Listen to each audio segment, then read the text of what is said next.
Arrêtons-nous un moment après la lecture de la lettre aux Romains, chapitres 6 à 8. Voyons quelle a été notre expérience à cet égard. La loi de l'Esprit divin qui est en Jésus-Christ m'a-t-elle affranchi de la loi du péché et de la mort qui est dans mes membres et qui me faisait soupirer et demander la délivrance? Que tous ceux qui veulent être affranchis se souviennent de la voie que nous indique l'apôtre Paul. Vous avez été réconciliés avec Dieu par la mort de son Fils. À présent, il vous reste à être sauvés par sa vie. Romains 5, 10. Vous savez que par la foi, cette vie est à vous avec toute sa puissance. 6, 1, 11. Comptant sur la force de cette vie-là, vous êtes donné à Dieu pour le servir. Romains 6, 15, 22. Mais ce n'est plus dans un esprit de servitude et sous la loi que vous devez servir Dieu.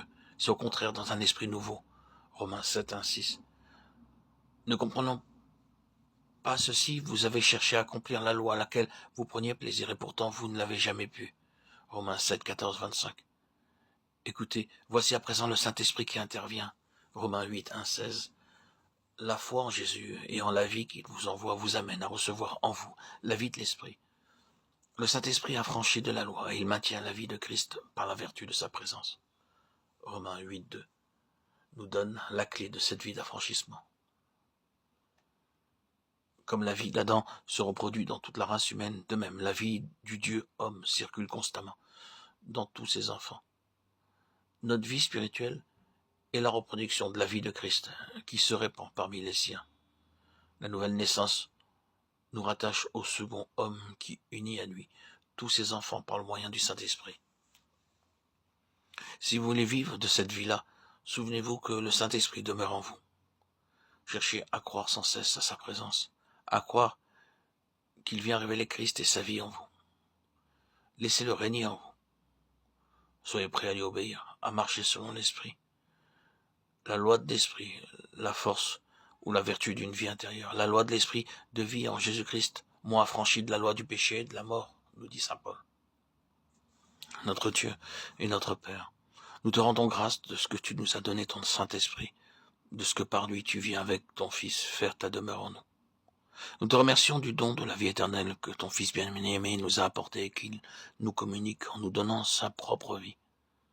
Nous te remercions aussi de ce qu'à présent la loi de l'Esprit de vie qui en Jésus-Christ nous a affranchis de la loi du péché et de la mort. Notre Père, nous te prions amplement de nous faire l'expérience bénie de ce que c'est cette loi de parfaite liberté.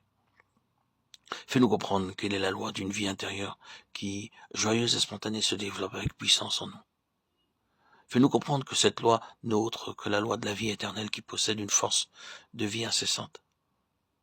Fais-nous comprendre que cette loi est celle de la vie de Jésus-Christ et que c'est notre Sauveur lui-même qui vient l'implanter et la maintenir en nous. Fais-nous comprendre quelle est la loi de l'Esprit de vie qui est en Jésus-Christ et que le Saint-Esprit vient glorifier Christ en nous révélant sa présence en nous. Oh, notre Père, ouvre nos yeux, vivifie notre foi afin que nous puissions croire que la loi de l'Esprit a réellement plus de force en nous que la loi du péché qui est dans nos membres et qu'elle nous en affranchit. Nous pourrons alors faire mourir les actes de la chair et vivre de la vie de Christ. Oh, notre Père, daigne enseigner ces choses à tous tes enfants.